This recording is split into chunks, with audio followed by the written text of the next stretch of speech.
Hello,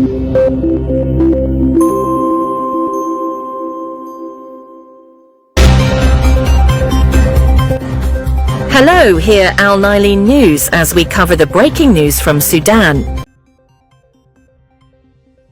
The World Bank has linked the resumption of suspended programs in Sudan to an assessment of country's private and banking sectors. This development occurred during a meeting between a delegation from the Sudanese Ministry of Finance, led by Minister of State Mohamed Noor Abdel and featuring Central Bank of Sudan Governor Amna Merghani, and World Bank experts specializing in the financial sector and private sector development.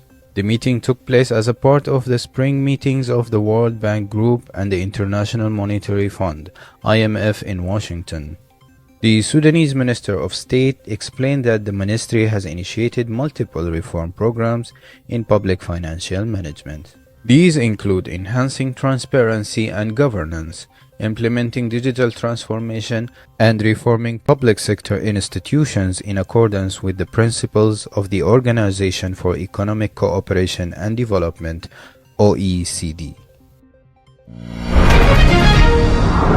Sudanese Minister of Agriculture and Irrigation Professor Ismat Qurashi emphasized in an exclusive statement to newspaper 24 Hours that Sudan looks forward to build an advanced strategic partnership with Morocco in the agricultural field. Speaking on the sidelines of his participation in the 18th edition of the International Exhibition of Agriculture in Meknes, SIAM 2026, he praised what he described as the great transformation achieved by the kingdom in the agricultural sector under the leadership of King Mohammed VI.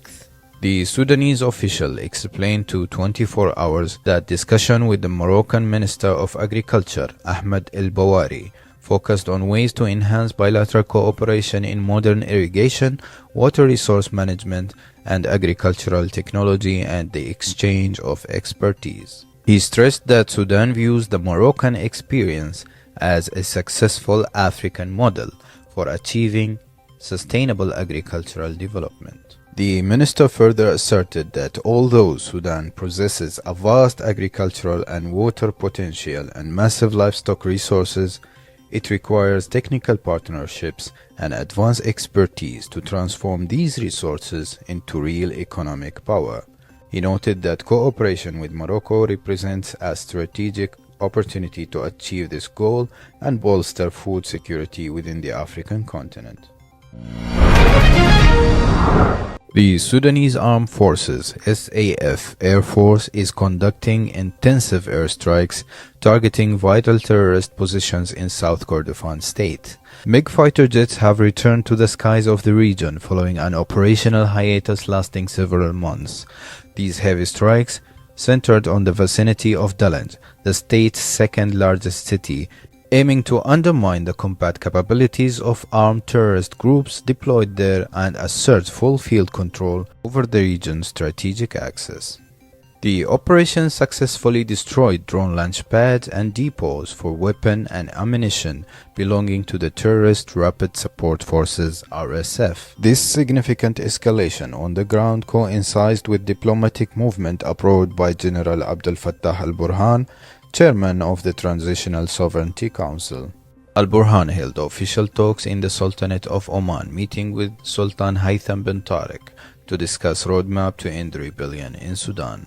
Sultan Haytham bin Tariq emphasized his country's full support to the security and stability of Sudan, praising the efforts made to promote peaceful dialogue.